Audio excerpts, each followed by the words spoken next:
रामकृष्ण हरी. सार्थ श्री ज्ञानेश्वरी अध्याय 2 ओवी क्रमांक 201 ते 209. मनोनी स्वधर्म हा सांडशील तरी पाप वर पडा होशील आणि अपेक्षते न वचेल कल्पांतवरी. जाणतेनी तंवची जियावे जव अपकीर्ती अंगा न पवे आणि सांग पाकेवी निघावे येथोनिया. तू निर्मत्सरू सदयता येथुनी निघसी कीर मागोता परी ते गती समजता न म्हणेल या. हे चहूकडून वेढतील बाणवरी घेतील तेथे पार्थाना सुटी जेल कृपाळूपणे.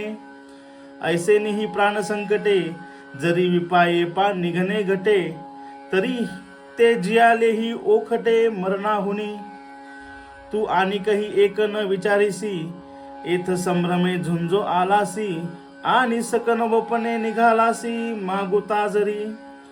तरी तुझे ते अर्जुना या वैरिया दुर्जना का प्रत्यया येईल मना सांगे मज.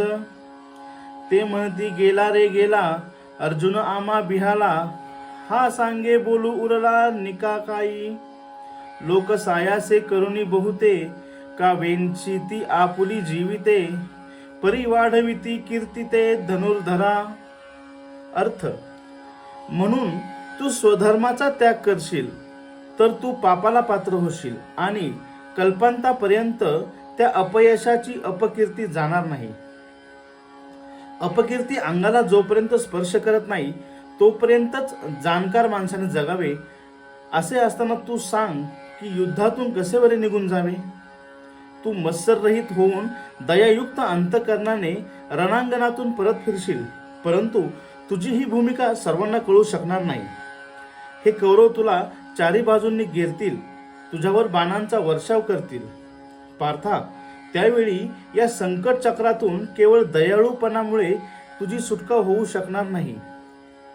कदाचित अशाही प्राण संकटातून तू सुखरूपपणे सुटका करून घेतलीस तरी ते जगणे मरणापेक्षाही वाईट असेल. तू आणखी एका गोष्टीचा विचार करत नाहीस.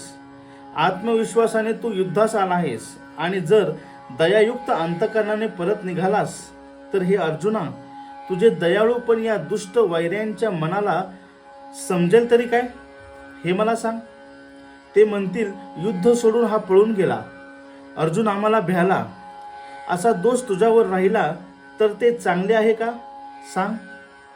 लोक अनेक प्रकारचे कष्ट करून अथवा प्रसंगी प्राणाचे बलिदान सुद्धा देऊन हे धनुर्धरा आपली कीर्ती वाढवितात. रामकृष्ण हरी.